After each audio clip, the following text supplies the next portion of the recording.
Biggest reasons why newcomers struggle in RTS games is because they never can tell where they went wrong, even if they understand the objective. This is a bit like a European playing American football for the first time. While the player keeps running towards the goal with the ball, he has watched a few American films, the referees keep stopping him or her from going any further. The other players, however, don't seem to be restricted by the referee. The European will continue to fail until someone explains the rules.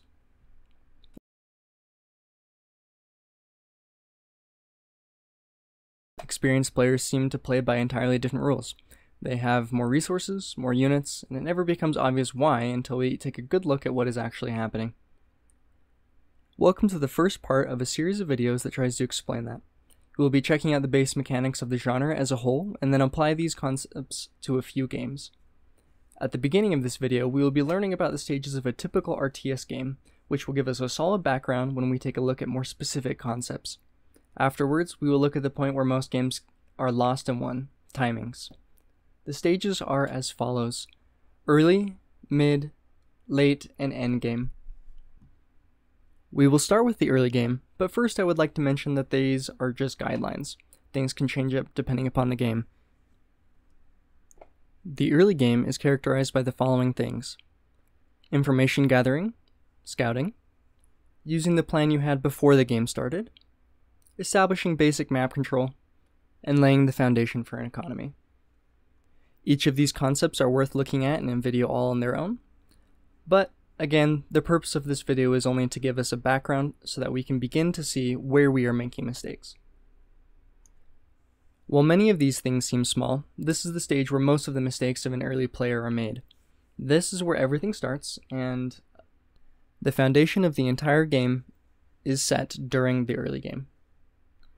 During the mid-game, you secure an advantage that you were given by the original position, or struggle to make ground up. Each player's plans become more apparent. The most adaptation and decisions are made in this phase, and the losing player is forced to react to the situation. The winning player, on the other hand, is able to determine the course of the game. This stage of the game is where most new players assume their mistakes have been made, before the big armies have come out, before the economies have been compared, before the game is truly over, but in reality, the fatal mistake has most likely already been made. The late game is when the economy has reached its peak. Some resources are even stockpiled to rebuild an army should something go wrong. Your unit composition has reached its ideal state, or as close as you can get it, and we are about to enter the endgame. The endgame is when you are simply tidying up. You're finishing the game, and it's decided entirely by earlier phases. During the endgame, it is considered impossible to alter the outcome. Either the winning player will simply mop up what's left of the losing player, or the losing player will acknowledge the inevitable and surrender. These stages can be very fluid, and it is often not obvious which stage you are in. Even though the game might have only been about 5 minutes long, that doesn't mean you cannot be in the late game or even the end game. Early aggression can destroy an economy, while the attacker is sitting pretty in their base, completely untouched. At that point, it is no longer early game. The winning player has already taken control of the tempo of the game, and it is up to the losing player to make it up. If the damage was moderate, then this would be considered mid-game. If it is severe, however, this may be late game or even the end game, as the other player has such a significant advantage that the game is unlikely to last much longer.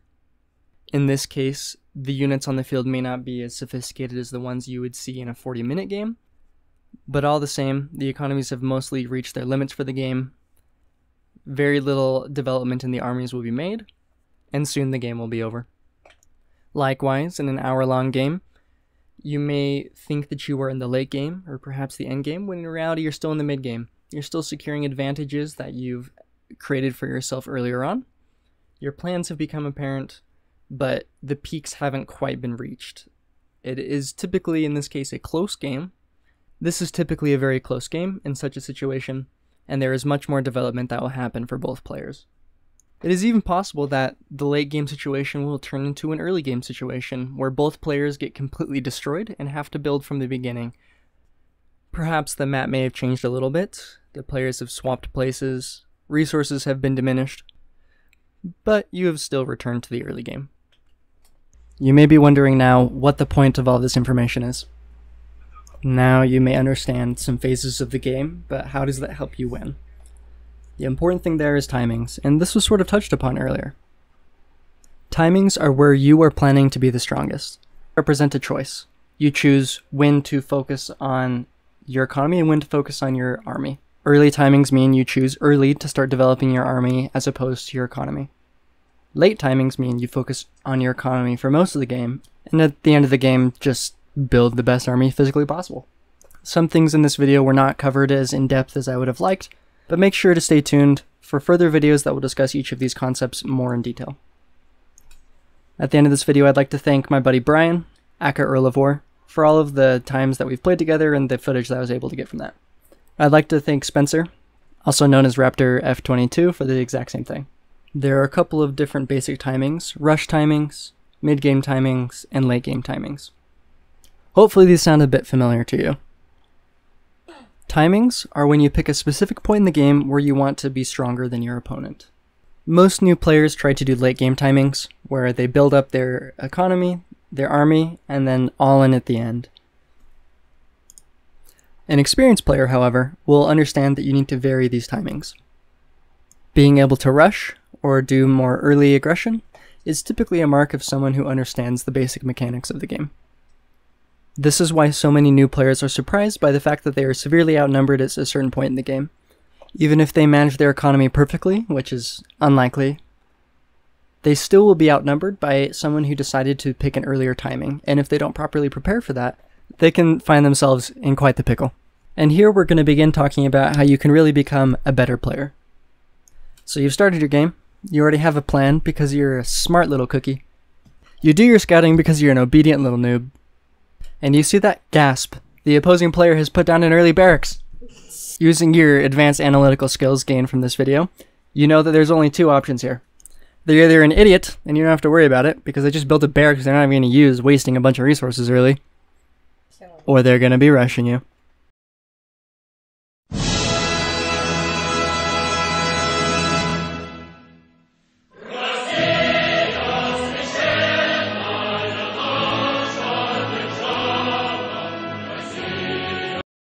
As you now realize that your opponent's planning on having an earlier timing than you, you're going to make a couple of defensive structures perhaps, and prepare so that, you don't get absolutely screwed.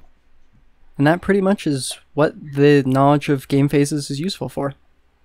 As you begin to understand what timings are, what game phase you're in, and where you're planning on being, you'll be able to start reacting to the other player's decisions and responding appropriately to different threats.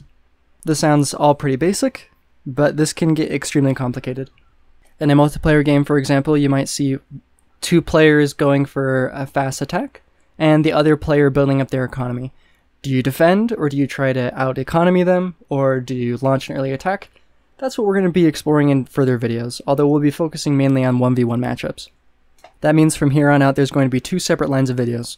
One about the basics of the game, like we discussed with this video, and the other one will be discussing specific build orders, specific games, and applying all of that knowledge. But for this video, if I could sum up all that we have discussed in one sentence, it would be: pick a time to be strong. You cannot pick to be strong.